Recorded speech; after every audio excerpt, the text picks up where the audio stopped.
Voice of America Washington से news minute के साथ मैं हूँ सारा जमान।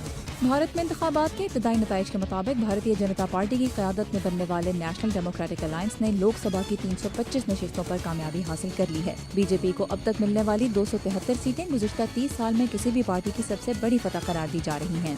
अक़वाम मुत्तहिदा ने खबरदार किया है कि मशरक़ी यूक्रेन में जहाँ सिक्योरिटी फोर्सेज रूस के हामी अलहदगी पसंदों से लड़ रही हैं, इंसानी हुकूक की सूरत हाल तेजी से बिगड़ रही है और रूस का हिस्सा बनने वाले इलाके क्राइमिया में भी तातारियों को खास तौर पर निशाना बनाया जा रहा है। ताहम रूस ने इस रिपोर्ट पर सख्त तनकीद की है। नाइजीरिया के शुमाल मशरक में 200 से ज़ायद तालिबात के अगवा को एक माह गुजर जाने के बाद सदर गुडलक जोनाथन को आज सिक्योरिटी खदशात के सबब इलाके का अपना पहला दौरा मनसूख करना पड़ा।